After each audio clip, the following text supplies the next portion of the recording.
Good morning, guys, and welcome to another episode of my off-road obsession.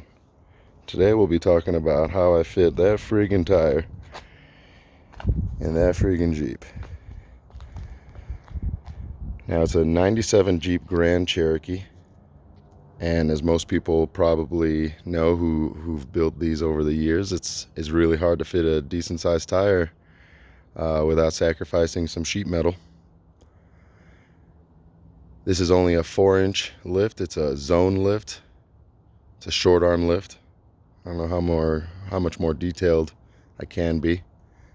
I'm not sponsored by Zone or anything necessarily. It was an affordable quality lift with a good warranty. I think those are kind of the things that I was looking into at the time when buying a lift. I am looking to do a long arm. I understand that a long arm, a 4-link, a 3-link, all of these links, they're really the way to go, honestly, if you're trying to get the right travel.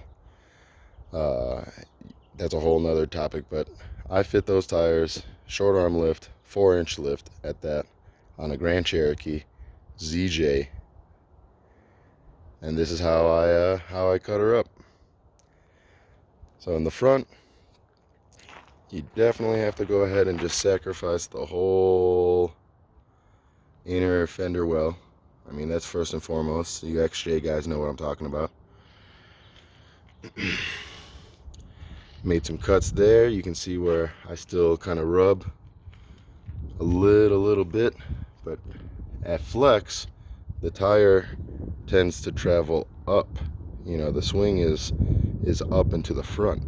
So as you flex, as that travel happens, you pull away from the control arm and everything. But I did a fair amount of cutting, and there is a body line that one can follow just under this body line. So if that's a good way to reference, I also went ahead and cut the bracketry that held the OEM bumper on. Obviously I don't have a traditional bumper, but it works for what I do. But I made that cut all the way down and around, pounded everything flat. It really only takes an angle grinder, which you can find at Harbor Freight, Home Depot, Lowe's, any general tool store, maybe even a pawn shop. I mean, just grab yourself an angle grinder and like 100 discs, and yeah, just really take your time with it. Take a flap disc. I did have it more so finished, I guess, with it's like a door trim piece of rubber. I would recommend that too, so you don't slice up your tires. Otherwise, good bump stops as well are something you want to go ahead and invest in. So again, bump stops, trim, find a good body line all the way down and through. Now, I did do a 2x6 slider, and it's welded stitch welded throughout from front to back. And so again, cut out those boxes. These are all things you're going to need to reference on your own Grand Cherokee, but I'm trying to have it in one fluid video take. That way you can see exactly as to where I was. I remember when I was looking into doing the 2x6 sliders, etc., I was just digging for videos, good angles, good pictures. Project ZJ was probably one of the closer ones that he gave a good thorough angle, really detailed video and description. But I mean, even still, he didn't necessarily do it himself. Sorry, boss. I do appreciate the videos, and it definitely taught me a lot. Taught me a lot. What you can and can't get away with, what you shouldn't sacrifice, quality on. I'm too broke slash cheap to do it myself. Now I know you're already asking, you know, what's the back all about? I'm gonna walk around this way. So the back is the tricky part of it all. You can see the body line that I followed.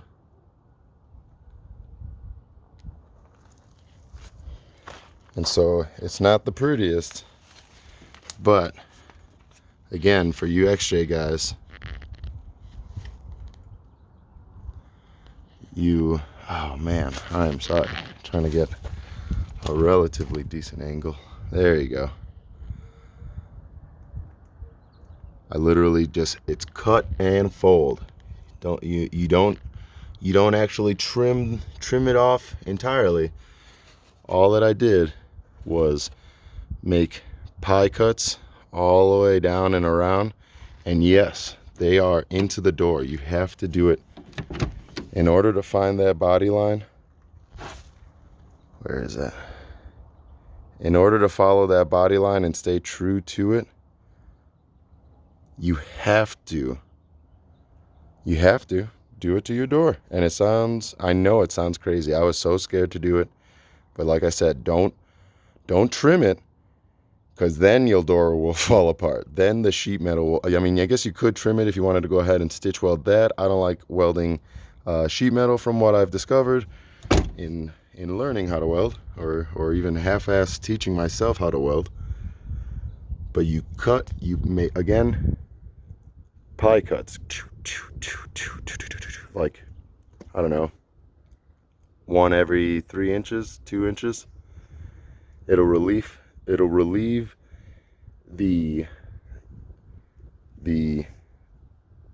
I don't know, the integrity, I guess, of the sheet metal. So sure, it's you know, it's definitely not pretty. It's probably not even for people whom are doing the mudding thing. You know, I live in Colorado out here, and we don't necessarily get too much mud other than in early spring, and so I don't have to worry about getting, you know, having mud all trapped up in my sheet metal. For those who would, I'd recommend Bondo, or maybe even, again, stitch welding stuff together. But that is as detailed as I can get, guys. I know a lot of you asked for this video, so here it is. That's the body line I followed, and you can see with a single, I did this with a single stick of 2x6 and was able to come up with a little bit of excess, but otherwise it fit so perfect from one end to the other.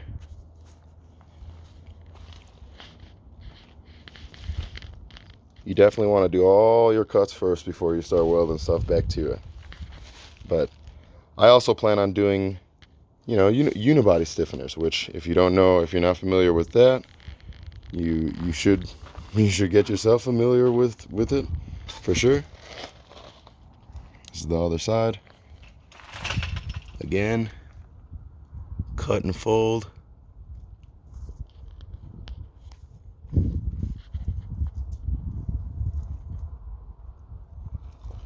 So that's how I did it.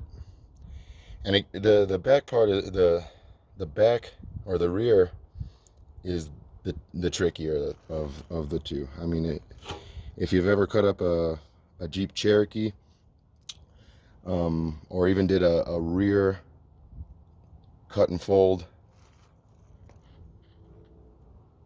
on a Cherokee, or rather an XJ, then you'd understand what I'm talking about. On a Grand Cherokee, it is tricky. I'm sorry I don't have a video of me actually having done it, but you know, again, it's just the brakes. Those are the body lines I took. That's how I fit 35s on a Grand Cherokee with a short lift. And yeah, she's for sale, by the way. If you're interested, just shoot me a DM or whatever.